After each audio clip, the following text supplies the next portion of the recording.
जय बिरसा, जय आदिवासी, जय सिंध भारत, आपकी जय। स्वकर्ता पितु की जय। जोहार, उलगुलान जिंदाबाद। साथियों, आदिवासी समाज को कुछ आदिवासी विरोधी आदिवासी के प्रति जलन भावना रखते हैं, आदिवासी समाज को ख़त्म करना चाहते हैं। वो लोग आदिवासी समाज को वनवासी बोल रहे हैं। मैं उन लोगों को बता देना चाहता हूँ कि वनवासी नहीं आदिवासी है हम, वनवासी नहीं आदिवासी है हम, और आदिवासी ही नहीं इस देश के मूल मालिक मूलवासी है हम। 5 जनवरी 2011 का जजमेंट कहता है कि 8% आदिवासी ही इस देश के मूल मालिक मूलवासी है। 92% गैर आदिवासी आक्रमणकारी संतानें हैं बाहरी। तो साथियों, 1871 से लगा के 1941 तक जो जनगणना हुई थी, उसमें आदिवासी को अलग अलग नामों से पहचाना जाता था। 1871 में जनगणना हुई थी, उस टाइम पे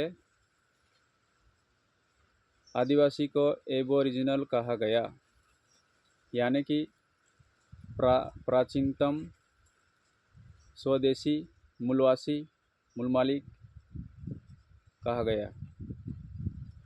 उसके बाद में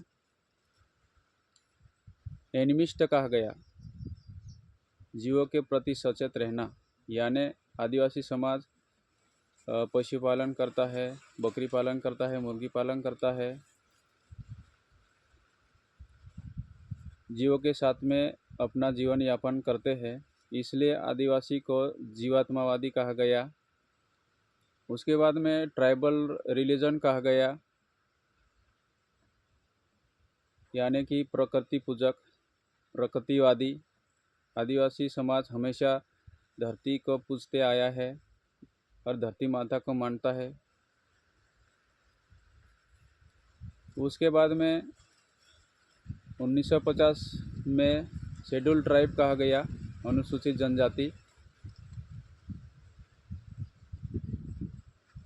और 1871 से लगा के 1941 तक आदिवासी का अलग से पहचान थी, अलग से उसका धर्म कोड था, उसकी पहचान अलग लिखी जाती थी। जैसे ही संविधान लागू हुआ 1950 में, उसके बाद में एक षड्यंत्र के तहत आदिवासी की पहचान को ख़त्म कर दिए और जो जनगणना कॉलम में जो पहचान थी उसको ही हटा दिए।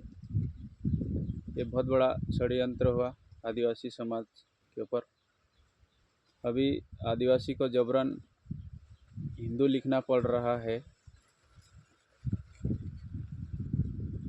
साथियों, आदिवासी को वनवासी इसलिए बोलते हैं ये लोग क्योंकि 1993 में भारत सरकार ने एक भारत का प्रतिनिधित्व करने के लिए एक हड़पनामा पेश करा था संयुक्त राष्ट्र संघ में आदिवासियों के विरोध में।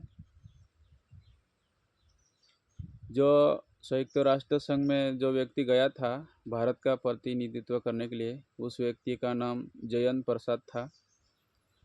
वो संयुक्त राष्ट्र संघ में जाके बोला कि भारत में आदिवासी नहीं रहते हैं, इसलिए ये लोग, भारत के लोग, आदिवासी को वनवासी बोलते हैं। क्योंकि यहाँ पे आदिवासी को आदिवासी बोल देंगे तो उनकी पोल खुल जाएगी, क्योंकि वो संयुक्त राष्ट्र संघ में से बोल के आए हैं। क्योंकि ये आदिवासी को शरणार्थी बनाना चाहते हैं।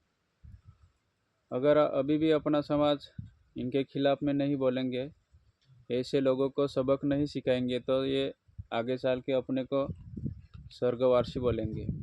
5 किलो राशन दे के हमको उनको जीवित रखे थे, वो तो अभी भारत में नहीं है, वो तो स्वर्गवासी हो गए थे, ऐसे बोलेंगे। तो साथियों, अभी भी समय है, जाग जाओ। ऐसे लोगों को सबक सिखाना ही पड़ेगा अपने को। जोहार, धन्यवाद।